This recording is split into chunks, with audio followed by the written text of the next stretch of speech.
everyone, this is Blue Skyver. It's a very beautiful afternoon. It's quite windy, about 48 kilometers gusty winds. And I came over the grassy pier right next to the Lord Reading Yachting Club in Beaconsfield. I brought with me the Mavic 4 Pro, took off from the grassy pier and sent it on the river to encounter the sailing boat of my friend John.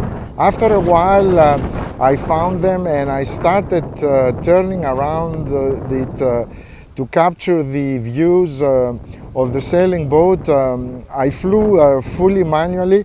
It was very windy and I switched telecameras, and after a while I brought it back along the shore, and after flying above the Lord Reading Yachting Club, I brought it above my head and landed it on my hand.